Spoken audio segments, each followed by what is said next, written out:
Се враќаме во студиото, како што кажавме, тука е господинот Стеванче Јордановски, председател на Националната федерација на фармери. Господине Јордановски, добродојавте во студио 10, мислам дека сте прв пат кај нас и прв пат во телевизија 24. Во вашето студио сум прв пат, а во 24 не сум прв пат. А сте биле, значи? Да, сме биле во друга емисија, мислам кај колегата Чериковски, кај млади така во прилика. Најпрвен, добро ве најдов и благодарам за поканата. Да. Еве, кусо за вас едно представување на самиот почеток. Вие сте активен земјоделец од Прилепското село Машучиште, долгогодишен член на Националната федерација на фармери. Од април ја водите и организацијата како председател. Сакам да ве прашам како ги комбинирате двете функции. Една е, вие сте активен земјоделец, работите на вашата фарма, ќе не кажете за тоа малку повеќе, но и во исто време треба да ја одржувате организацијата, да ја водите сега и како нејзин председател. Како ги комбинирате овие одговорности и активности? Така, јас неодамна сум од април месец и председател на Националната федерација на фармери, а воедно сум и земјоделец. Јас и моето семејство се занимаваме баш со земјоделство, екзистираме земјоделство. Тоа е фарма од 30 молзни крави, 50 хектари на кои произведуваме житни култури, полјоделство, имаме сончоглед, имаме фуражни култури за храна за стоката и на 3-4 хектари имаме секоја година исто така производство на тутун. Тука на мојата фарма работиме јас со сопругата, моите родители се уште активни, исто така помагаат и децата кога имаат време во дело каде што можат. Како се најдува време да се комбинира заедно работата со лидерството во Националната федерација на фармери? Па, искрено јас се уште се држам до она народната, кога се сака, се може. Со добра организација се најдува време. Вистина земјоделството е трудно интензивна работа, бара време, ангажираност, посебно ако имате сточарство вака на фармата, ангажираноста е 365 дена во годината. Се станува рано на сабаје, започнува денот со работа, исто така завршува доста навечер со работа. Накратко, како е еден работен наш ден. Секако тука, во врските околу федерацијата, од голема помош се и другите колеги до правниот одбор, кои на некој начин со нив си ги поделуваме врските, онаму каде што може да заврши друг работа, завршува друг. Исто така тука и извршната канцеларија, колегите кои се вработени, кои на некој начин се и мотор на ова организација, движачката сила, што значи некако си поделуваме врските и ги завршуваме работите навремено. Важно ли е за земјоделците, за фармерите, кога председателот на федерацијата доаѓа директно од теренот? И самиот сте земјоделец. Значи, вие не седите во некоја канцеларија и анализирате политики, бидејќи точно знаете зашто се работи и кои се проблемите. Да. Многу е битно на ваква организација земјоделска како што е Националната федерација на фармери, председателот да биде земјоделец. То кања се пракса и во минатото, сега и така ќе биде во иднина. Националната федерација е невладина организација која ги обединува земјоделците, ги здружува на ниво национално ниво, на ниво на Македонија. Тука членуваат индивидуални земјоделци и членуваат земјоделски локални здруженија. Па од тука логично е сите членови на управните тела и органи да бидат земјоделци и самиот председател да биде земјоделец, бидејќи треба да биде човек кој доаѓа од терен, кој познава проблемите и така да може да ги представува земјоделците. Да, сега во денешно време кога најголем дел од младите одат да студираат, не знам, или за програмери, сега тоа е најмодерно во моментот, порано сакале да бидат економисти и правници, некако ми се чини дека се помалку се одлучуваат да и тие што имаат што доаѓаат од традиционално земјоделски семејства, како да потешко се одлучуваат да останат во тоа. Зошто е тоа така? Еве, и директно ќе ве прашам, се исплати ли денеска да се биде земјоделец? Па вака, зошто младите не се одлучуваат за баш да се впуштат во овој сектор земјоделство? Секторот земјоделство како дел од стопанството во секоја држава е комплексен сектор, сложен сектор, сектор кој првим бара работа, а после бара и вложување. А можностите, како што вие кажавте, во денешно време за вработување ги има повеќе, посебно во дело на IT секторот, каде што може да се работи од дома по ценка, со еден компјутер да се заработува прилично. Во денешното земјоделство, модерно земјоделство, каде што има потреба од работна рака, веќе ја немаме и тука треба да се прилично да се вложи. А за да се вложи во сектор кој е со висок степен на ризик, малку е проблематично, искрено, тоа е како земјоделство на некој начин не е атрактивно за младите, не само кај нас, туку тоа е во нашето окружување, па и во Европа. Па и во светот може да се каже, да. Еве како на пример јас кога започнав активно да се занимавам со земјоделство, тоа е некаде пред 25 години, 2000 година, тогаш можностите за вработување беа многу мали. Јас потекнувам од земјоделско семејство, од рурална средина и што можев да направам, да се вклучам во самото производство и искрено да ви кажам, јас никогаш не се каам за тоа, на некој начин сум и горд што останав првин во Македонија, а после во самото земјоделство. Има денови кога вистина е тешко, напорно, и викаш готово, крај се откажувам, но кога ќе се преспија, наредниот ден пак си продолжуваме. Првин пред се треба да стака работата. Дали може да се заработи? Па секако во секоја друга работа, нормално, има падови, има подеми, има периоди кога се заработува, има периоди кога се излегува на чиста позитивна нула, но сепак се трудиме и се надеваме дека во иднина ќе се подобри условите и за работа и секако да, но сега зборуваме за различни дејности, секоја е важна, се разбира, но без ова нема храна. Мислам дека ова е на некој начин основата. Да. Без земјоделство нема каде, тоа е почетокот, нулата. Па видите, јас секоја прилика правим дома на моите деца, обично на младите, и секоја прилика искористувам, еве и сега тука, да кажам дека вистина земјоделството е еден од главните фактори за опстанок на човештвото. Значи, ние без храна немаме живот, поготово што викаме здрава храна, здрава вода и здрав воздух. Тие се три фактори кои се битни за опстанокот на човештвото и мислам дека земјоделството мора да се поддржуваат како од државата, така и од други институции, вака невладини организации, и да се развива, да се модернизира и да има храна за сите. Да, се разбираат. Затоа ќе зборуваме сега да ќе навлеземе малку повеќе во детали во проблематиката. Кога зборуваме за пласмано, тоа станува еден од главните проблеми за земјоделците. Велите дека се соочувате со ниски откупни цени, доцнење на плаќања, недостиг на пазарна инфраструктура и нелојална конкуренција и увоз. Отприлика сумирано ми се чини дека тоа се проблемите. Так, да.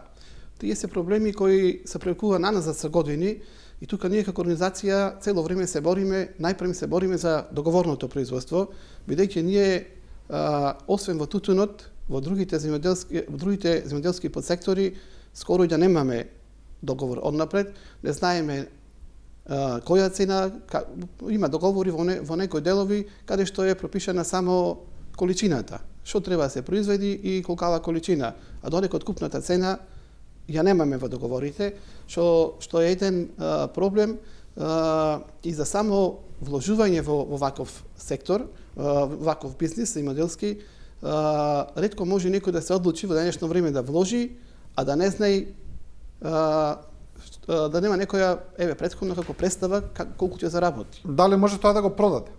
Дали може првин да. И има години кога се чува, зависи во кој подсектор. Земјоделството е комплексен сектор, составен од повеќе подсектори и во некои подсектори, например, во овоштарство, некогаш се случува овошјето или исто градинарство. Тоа се производи кои не траат долго и ако не се продаат во моментот, треба да се фрла. И тогаш земјоделците се најдени во тесно да ги продаат зашто по било која откупна цена само да не пропадне производот. Сега тука ние како организација во тој дел промовираме здружување најпрвен на земјоделците во разни форми на организации. После тука исто треба да се пристапи кон преработки. Оние помали производители кои можат својот производ да го преработат и да го продаваат не како примерен, како суровина, како крајен производ. Да се додаде, да има додадена вредност на нивниот производ. Да.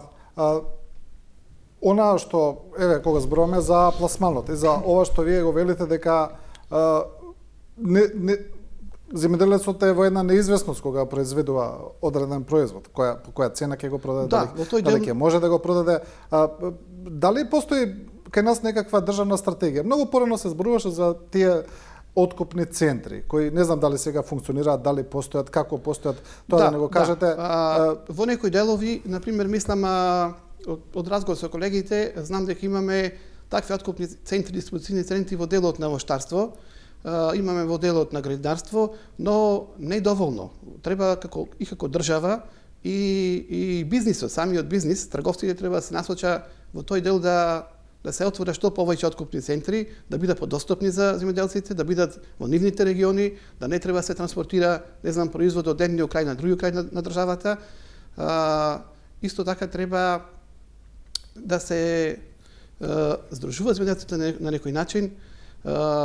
Рековме, земјоделството е комплексен сектор, например, еве во пољоделство, во производството на житни култури, треба да се вложува и во оние капацитети за сместување, да има каде да се смести, еве, например, пченицата, да има место каде да се смести во разни силоси, разни магазини и да се чека погоден период кога на берзата е цената добра, тоа може да се продаде.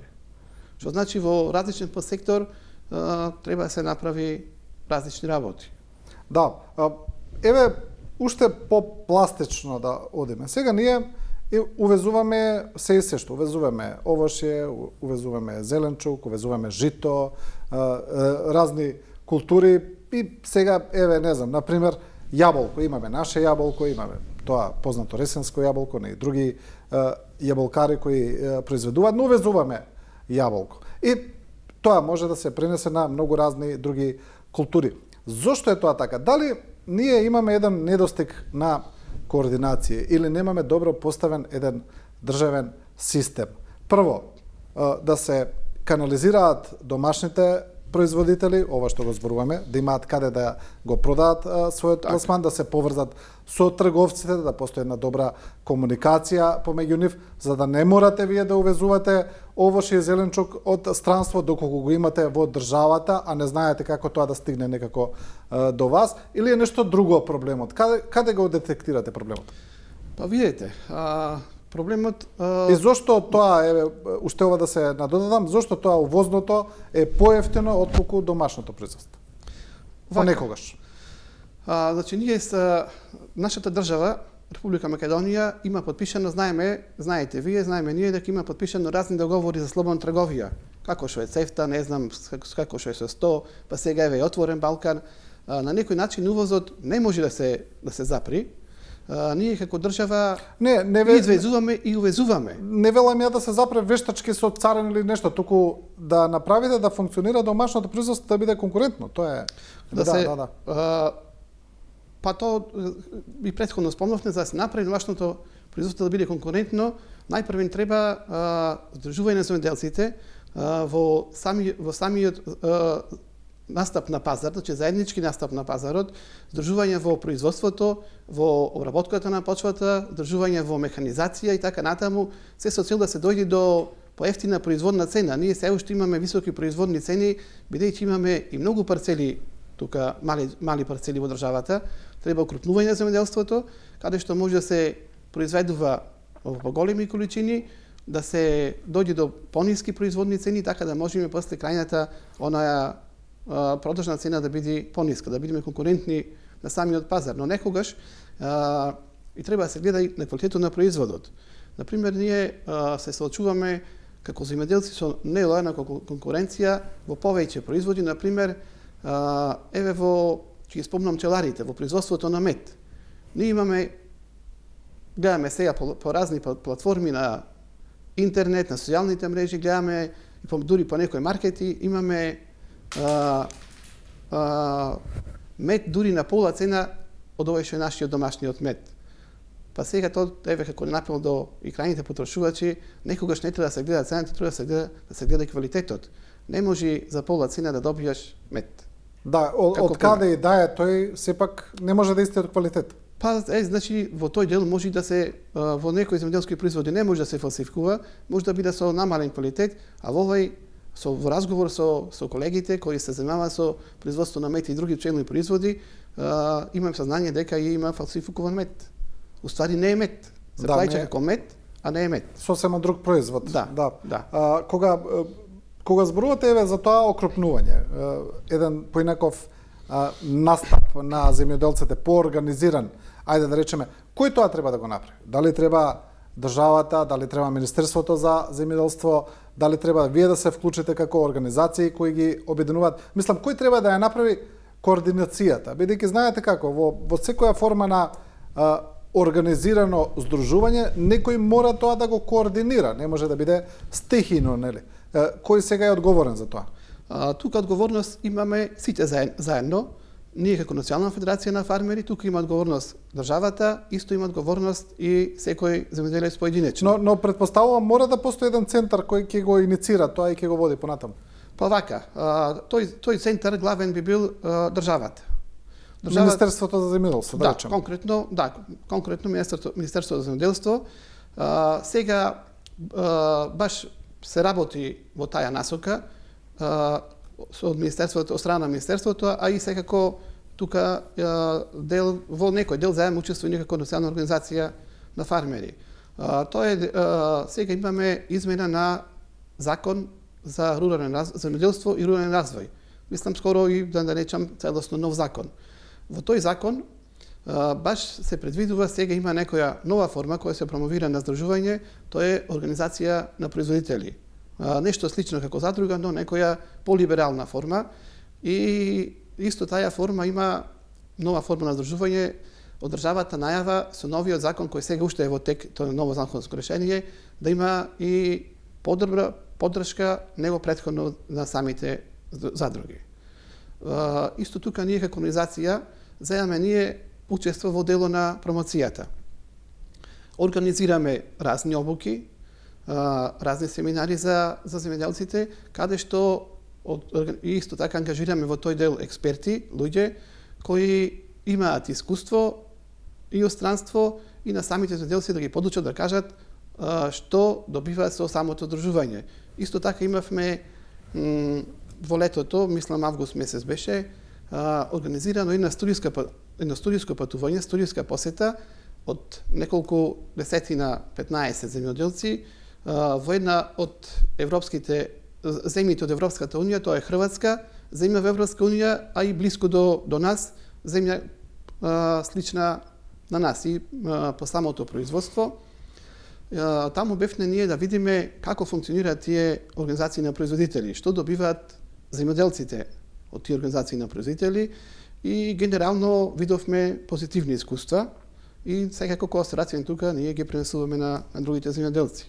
И се надевам дека во блиски днина ќе се случи и тоа кај нас. Да, можат ли кога сме кај тоа да се искористат повеќе европските фондови во таа насока за помош при тоа здружување за заеднички пласман? Мислам дека има такви фондови, може да се искористат. Секако со тие организации на производители, ова што викаме сега новата форма, исто се атрактивни тие и во земјите од Европската унија и секако има за нив поддршка од самата држава, од националната програма и од европските фондови, тоа е генерално и партфондовите.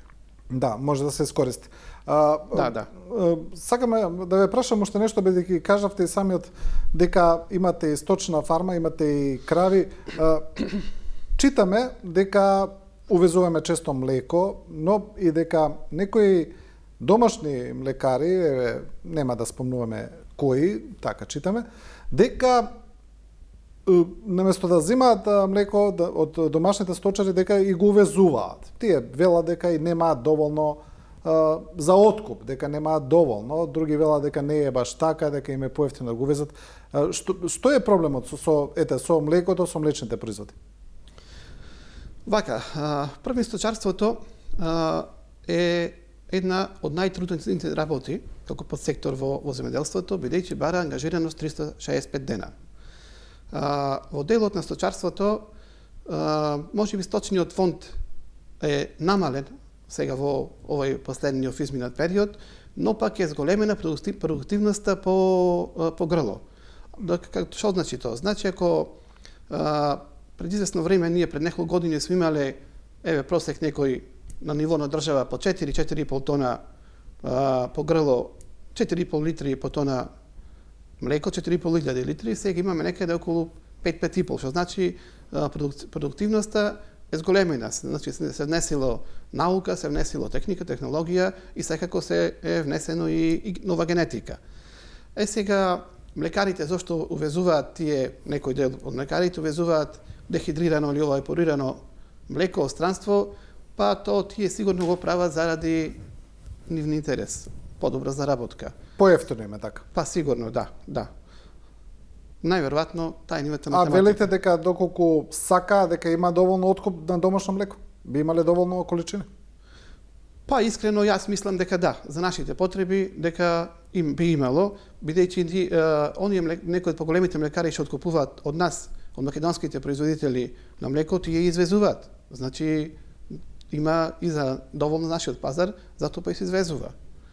Тоа е, кажав ни преќе во делот на трговијата, и се везува и се извезува. Тука ние како земјоделци и организација не можеме многу да влијаеме. Да, можеме да влијаеме само на подобрување на конкурентност. Да. Кога зборуваме за Европската унија и за извозот од земјава, она што веројатно исто така е посакувана мерка или активност, колку нашите земјоделци може да ги исполнат тие европски стандарди за извоз, кои знаеме дека се класифицирани, дека мора да исполнувате одредени услови? И второ прашање, два пати имаме случај, еднаш ако не се лажам, се откриени производи од Босна и Херцеговина, еднаш во Хрватска со многу зголемено присуство на пестициди, на отровни материи внатре, така беше кажано. Како се справуваме ние со тој проблем? Видите вака, во делот на тоа дека се открили некои недозволени пестициди или повеќе од дозволеното, не можам тука да коментирам. Последното во Хрватска, мислам, беше со пиперката. Да. Излезе така, видовме, прочитавме медиуми дека се случило такво нешто, ама до крај мислам до крај не се истражи и не знам дали е така. Друго во самиот извоз, ние не дека немаме квалитетни производи за Европска унија, јас мислам дека дури имаме ние во некој дел многу подобри и поквалитетни земјоделски производи од самите европски производи, бидејќи имаме добри услови во нашата држава, како што е, например, сончеви денови, но искрен да бидам, ние тука со извозот за Европска унија се чуваме со еден друг проблем. Имаме недоволни количини за некои европски пазари. Количината е повеќе проблем, не од квалитетот. Јас мислам квалитетот е... Сакате да кажете дека квалитетот или начинот на кој треба да се организира извозот во Европската унија може да се постигне без проблем? Квалитетот мислам да, само ни треба повеќе работа во насока на количини. Бидејќи за европските пазари ние знаеме дека бара количина не можеме ние, не знам, со неколку шлепери, со 10, со 5 да фатиме пазар во Европска унија, бидејќи таму пазарот бара континуирано производство и бара во секое време да имаш доволно производ. А квалитетот ни е, мислам, одличен. Добро, една од другите теми кои во земјоделството одамна се дискутираат, тоа се субвенциите или државните субвенции. Можете ли да ни кажете сега зашто постојат тие, зашто се даваат, како тече тој процес, има ли некакви промени во таа државна политика? Па видите вака, во зависност од периодот, во зависност од година во година има некои измени во самиот начин на субвенционирање. Тука имаме ние имаме два начина субвенционирање, имаме ова што е директна финансиска поддршка, имаме и програма за рурален развој. Во тој дел јас би кажал дека субвенцијата е неопходна за самиот опстанок на земјоделството како сектор. Земјоделството како ризичен сектор за вложување е поддржан исто со вакви програми и со вакви финансии и во Европската унија. Сега кога таму има потреба од поддршка во земји кои се развијани, не знам, по неколку пати поразвиени од нас, земји кои имаат поголеми површини земјоделство, земји кои имаат многу модерно земјоделско стопанство за разлика од нас, кога нивно им треба поддршка, сигурно дека ни треба и нас. И таа поддршка треба се гледа и од повеќе аспекти. Например, рековме еден аспект за задржувањето на земјоделството. Друг аспект е на некој начин задржувањето на населението во руралните средини. Ние ако немаме земјоделство во руралните средини, таму ќе немаме и луѓе. Што значи треба да се гледат повеќе аспекти за задржување до руралните средини на населението, исто така задржување на населението па и во самата држава. Што значи субвенциите се потребни и во иднина да бидат обавезно како поддршка на самото земјоделство.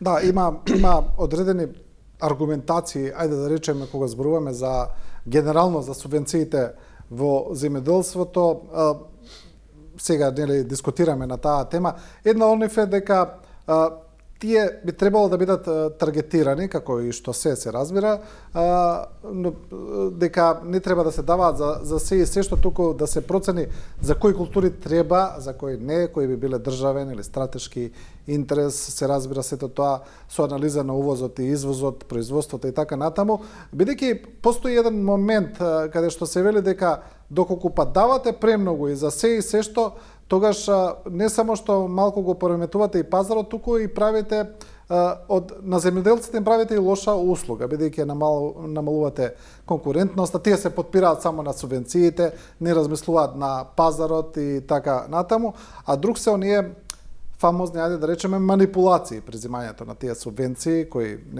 е многу пати зборувано во јавноста, дека постојат земјоделци кои не се земјоделци, а земаат субвенции и така натаму.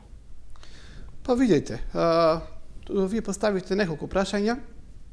Јас ќе почнем од последното. Дека се даваат субвенции и таму каде што треба и не треба, не би се случило баш дека е така, но има, јас би кажала, мерки кои што не се искористени, недоволно искористени мерки, се предвидени со самите програми. Тука ние како Национална федерација на фармери даваме своји мислења, сугестии, каде треба на некој начин да се направи ребаланс или од една мерка во друга да се преточат средствата, каде би биле како поддршка подобри, во тој дел да се насочи. Дали има манипулации? Па, искрено, во некој дел сега, то не е наша работа, си има таму инспекцијски служби, надзор, и ние слушаме дека... Така се зборува во јавноста. Сега ние слушаме дека некаде има некоја злоупотреба, но сепак тоа ќе оставиме на, викаме, на службите кои се платени за тоа да се завршат својата работа. Искрено, како земјоделец, би кажал и ова. Кога тука ида компании, странски инвеститори, овие што се со фабрики, не знам, со буџети со стотици милиони евра, дури милиарди некој, може и поголем буџет од нашата држава, па државата ги субвенционира, знаеме, со разни програми, со придонеси, плаќање, не плаќање, така натаму и така натаму, па зошто да не се поддржат земјоделците кои вистина се изложени на разни ризици во самото производство, бидејќи земјоделството е, знаеме, на отворено. Цело време си од самата сеидба до жетва или од самата сеидба до берба, цело време си во неизвестност. И на некој начин за да охрабриме ние други луѓе, посебно млади, да се вклучат во овој сектор земјоделство, поддршката е, мислам, неминовна и потребна. Да. Уште ова би се задржале на тоа, на субвенциите. Друга анализа е која вели дека треба да се гледа долгорочно на тој процес, нели? Треба да се дава, но треба да се гледат и резултатите или она cost per benefit анализа. Во ред се субвенционира, но треба да гледаме дали кои се резултати, дали со низ години производството се зголемува со некаква посакувана динамика. Така, да. Значи, како секој друго вложување, така и субвенциите од страна на државата се вложување во земјоделството и секако дека треба да се гледа резултати. Ние со тоа се согласуваме како организација и многу пати ние правиме некои наши анализи во тој дел. Секако дека треба во некој дел да се зголема субвенциите, некаде треба и да се намала.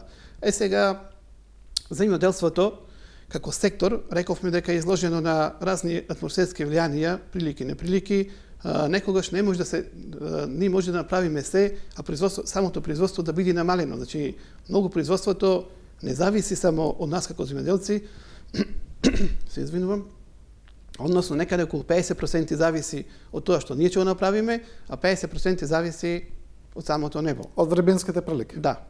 И од тука долгорочно треба да се направи стратегија и можеби треба да се направи една, не можеби туку треба, ние и на ова работиме години, разговараме за ова, треба да се направи и реонизација во самата држава, да видиме ние во кој реон што можеме да произведуваме.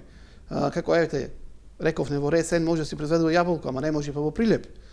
И така треба и самите субвенции, поддршката да се насочува и можеби и регионално. Во кој регион што може да се произведи и тоа да се поддржува. Што значи тоа како стратегија долгорочна и некаде и е спомнато во тие стратегии. И мислам дека во иднина ќе се подобри во тој дел и самата поддршка.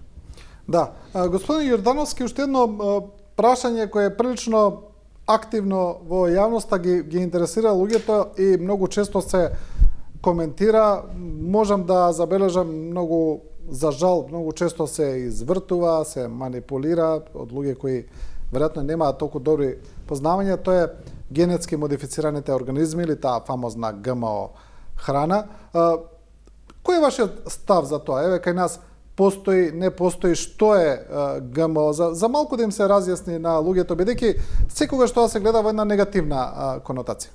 Па вака се, ние како земјоделци не сме ние експерти баш многу во тој дел во ГМО, генетски модифицираната храна, но знаеме, јас лично знам дека кај нас тоа не е застапено, го нема, значи немаме ние нити такви се уште семина, нити такви сорти и такви култури. И што мислам дека како, еве, и јас човек, и јас се конзумирам таа храна, и сум среќен што ги немаме тие такви генетски модифицирани семина и сорти, бидејќи на некој начин тие се и штетни за самото здравје. Сега во светот ги има, секако дека ги има, и во светот ги има и со тие генетски модифицирани растенија, еве, семина или сорти, и се станува конкурентен на пазарот. И сега големите светски сили, големите... Го правите производството поевтино? Самото производство поевтино, да. Самите тие растенија се модифицирани, се поотпорни на болести, се поотпорни на овие разни влијанија и зголемено му е како квантитет, како количина, како квалитет, не се баш најдобри. И искрено, јас како мој став, не сум за тие генетски модифицирани растенија и семена. Да. Добро, Министерството за земјоделство, шумарство и водостопанство започна кампања Македонско најдобро и има дигитална платформа за регистрација Македонско најдобро МК. Колку дигиталните платформи можат да помогнат на земјоделците сега за да го подобрите пласманот? Така.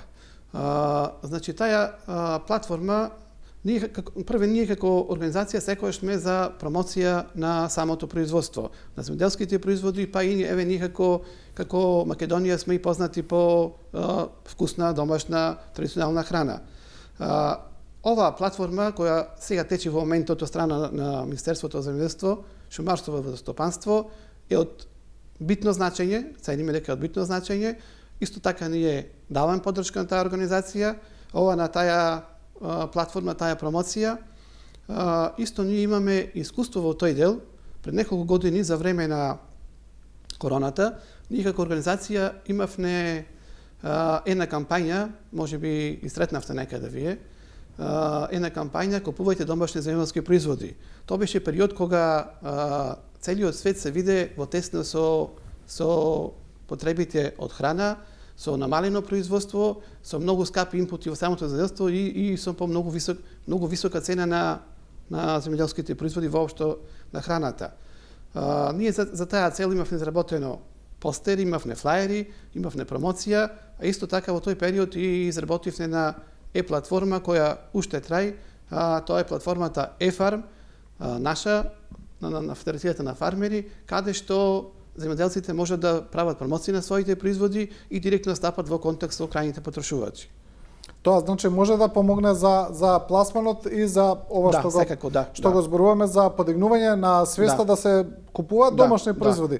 Негогаш може домашниот производ да е малку поскап од увозниот, но доколку свеста проработи, доколку го погледнете квалитетот, не гледате само на цената како цена и доколку таа разлика е навистина мала, луѓето едноставно да почнат да размислуваат да го поддржат домашниот земјоделец. Па така, веќе ние претходно во текот на емисија спомнавме, многу е битно првен пред се да се гледа квалитетот на самата храна, бидејќи зборуваме за храна која ја конзумираме сите ние, па и нашите деца и од најмали нозе. И битно е квалитетот, па на второ место да биде цената. Ние знаеме да потрошиме пари, не знам, за некои многу непобитни работи, а кога во прашање храната секогаш ни е скапа храната. Храната викаме дека е битна и за обстанокот, и за развојот, и за здравјето на човекот. Да. Вие спомнавте веќе во однос на времето дека вие зависите од времето, како што кажавте, 50%, но гледаме дека и имаме промена на климатските прилики. Одамна се зборува за тоа глобално затоплување. Гледаме дека веќе летата, зимите, пролета, есента не се исти. Еве до вчера веќе беше топло време, денеска врне.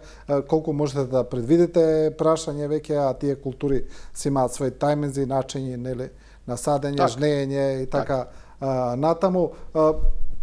Како можат сега земјоделците да се прилагодат на овие нови, да речеме, климатски услови? Видите вака, климатските промени и ова што популарно се нарекува глобално затоплување е глобален проблем, не е само кај нас. И што значи земјоделството е еден од најпогодените сектори во овој случај од овие климатски промени, бидејќи е целосно производството е на отворено.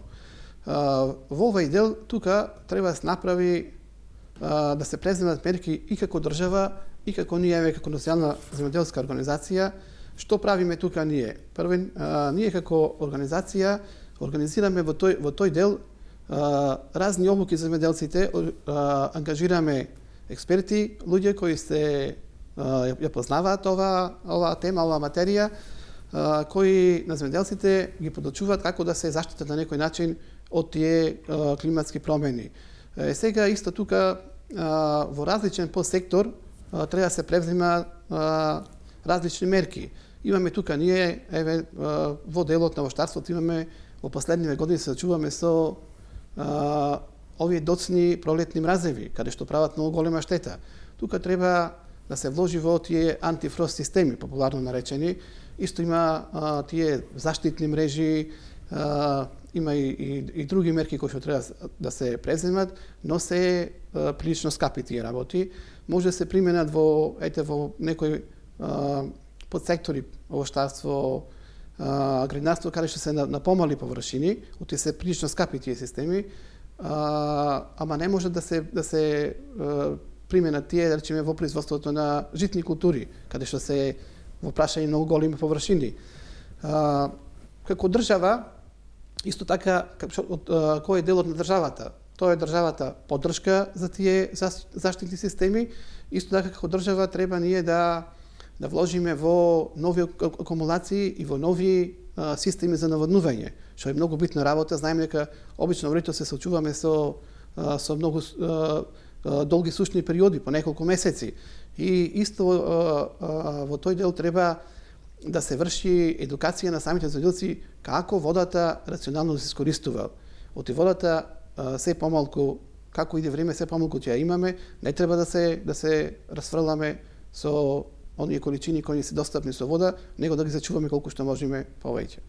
Да, значи има начин да се на некој начин земјоделците да се подготват или да се справат со тие непредвидливи климатски услови. Не е дека нема, но како што ве разбрав, тоа изискува пари, пари. Треба средства. Може би за тоа треба помош од државата или од европски фондови да се види тоа? Да, веќе има во програмата за рурален развој има предвидено средства во националната програма има предвидено средства во овој дел. Исто така има предвидено и со ИПАРД програмите, што е ова европската програма за земјоделство, но треба тие средства да се зголемат и што повеќе да се вложува во овие системи, па на некој начин можеби треба и самите овие директни финансиски плаќања да бидат и врзани со овие што викаме добри земјоделски практики. Покрај другите техники, технологии во земјоделската практика спаѓа и ова што викаме заштита од разни влијанија, односно невлијанија. Да, добро. Еве, како се ближиме полека кон крајот на емисијата, прашање за жените во руралните средини или жените земјоделки, бидејќи некако кога ќе кажеме земјоделец, веднаш ни асоцира на машко која работи некоја земјоделска култура, но сепак во тој сектор има многу жени, доста кои работат и кои некако можеби и еве се неправилно запоставени. Па видете, во денешно време нема машка работа или женска работа. Јас мислам дека работата општо треба да се подели помеѓу мажот и жената. Секој да си работи на работа во својот дел каде што мисли дека може. Јас мислам дека жените обично во руралните средини се една невидлива потпора и мислам дека многу пренесуваат во самото производство, во земјоделското производство се вклучени. Јас еве доаѓам од рурална средина, доаѓам од село, па можам да кажам дека може дури во некој дел жените се повеќе вклучени него мажите, ама на некој начин така се како заскријани. Ние како организација мислам сме и познати по тоа дека изминативе години посебно имавме ставен акцент на жените во руралната средина, жените земјоделци и исто така и на младите земјоделци. Ние како организација еве сега изминатиот период имавме и на 15 октомври, тоа е светски ден на руралната жена. По 18 пат веќе ние тој ден го славиме, го промовираме. Имавме настан во Дојран, каде што учествува околу 150 жени од рурална средина и најголем дел од тие жени што беа таму се и самите се вклучени во земјоделското производство. Исто така ние како организација во изминатиот период имаме и свој придонес, свој делување во државните политиките во земјоделството во однос на жената земјоделец. Тоа е како последно мерката за мајчинство, да можат регистрираните земјоделки, односно млади земјоделки кои што имаат деца, да искористат еднократна парична помош за мајчинство, како еден вид на боледување за време на 9 месеци, дори е потребна мајката најповеќе на детето. Исто така, тука имаме ние свој придонес во мерката 115, мерка која исто така од програмата за рурален развој, националната програма, која се однесува на женски активен член во семејното земјоделско стопанство. И ние нема тука да застанеме како организација и во иднина секако поддршката на жените земјоделки, жените руралните средини ќе бидат наш фокус. Да, добро, бидејќи самиот одгледувате житни култури, како што кажавте самиот, во текот е есенската сеидба, можете ли да ни кажете како тече процесот? Така. Есенската сеидба веќе започна пред 16-20 дена. Ова есен условите за обработка на почвата се многу добри.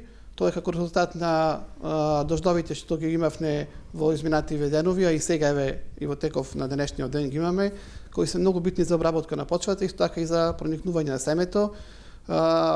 Во контакти со колегите земјоделци, полјоделците, некаде околу 70% од планираните површини веќе се засеани со житни култури,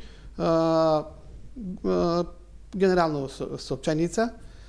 И се надаваме дека овој период што престои пред нас уште барем околу 2 недели, времето ќе биде наклонето на нас и да завршиме навремено и квалитетно есенската сеидба. Да, тоа се добри вести, особено кога еве зборуваме за временските прилики, значи за сега се погодени. За крај... во овој период, да. Да, за крај господине Јордановски, идни активности на Федерацијата, на што работите сега и на што се фокусирате во блиска иднина? Па вака, ние како организација континуирано, како досега, така и во моментов и натаму, најпрвен што правиме? Ние ги застапуваме земјоделците, обично ние помали и средни земјоделци, лобираме за нив, како што кажавме, делуваме во земјоделските политики, онолку што можеме. Исто така ќе делуваме во политиките, како што спомнавме, на жените земјоделки, исто така и на младите земјоделци, кои наша цел во иднина ќе биде што повеќе да се вклучат млади земјоделци во самиот сектор земјоделство. Бидејќи, како и секој друг бизнес, секоја друга работа, бара млади луѓе. Сега некоја старосна граница, ние на просечно околу 57-8 години во земјоделството, што значи тука неминовно и веднаш треба да се вклуча млади луѓе. Да, тоа би било најпосакувано, се разбира, да. Младите да се вклучат и тоа ќе помогне и во проблемот со работна сила. А уште ова сакав во делот на младите, ние како организација веќе имаме 80 членови на млади земјоделци и мислам тука треба да се направи една промоција со позитивни примери. Еве ќе спомнам јас неколку 2-3 примери еве во интерес на времето. Имаме ние во Кочанско млади производители на ориз кои веќе почна да користа и што е за поздравување, почна да користа дронови за третирање на посевите со ориз. Тоа е интересно, да. Да, интересно, што по светот веќе го има и кај нас. Значи се олеснува многократно работата. Исто така позитивен пример имаме ние млади земјоделци, столчари, кои вложува во нови системи на измелзување, посебно во делот на овчарство, што досега кај нас го немаше, еве сега веќе има случаи и тоа се баш млади земјоделци. Исто така имаме ние многу успешни наши членови, млади земјоделци, кои имаат работат во пчеларството, производство на мед, но имаат и некои други пчелни производи, брендирани како нивни производи, со кои многу добро се позиционира на пазарот. Да, еве, тоа се добри пракси, добри идеи и покажуваат една амбициозност и надежност кај младите земјоделци и во едни вакви инвентивни начини на производство. Па така, значи денешното земјоделство, модерното земјоделство бара модернизација. Секако бара и финанси, за тоа треба да се вложи, но веќе без дигитализација, без нови машини, без техника и нова технологија и наука, земјоделството не може да обстани, како и се друго, како што оди напред светот, мораме ние тука да го задржиме, мислам да оследиме тој светски тренд, да вложуваме во самата модернизација на земјоделството, посебно во дигитализацијата, нешто е вистина ново, по старијата популација земјоделците има и мал отпор према ова, ама вистина е тоа неминовно, мора да го направиме и секако да ги вклучиме младите со промоција на позитивни примери и со силна финансиска поддршка од државата. Да, добро, ова е добро да биде една завршна порака ваша, убаво е како завршна мисла. Господине Јордановски, ви благодариме за учеството во оваа емисија. Ви благодарам јас за поканата. Беше мило. Да. Почитувани, ова беше Стеванче Јордановски, претседател на Националната федерација на фармери и со ова го завршуваме ова студио 10. Ви благодариме на вниманието и на довербата. Останете со програмата на телевизија 24.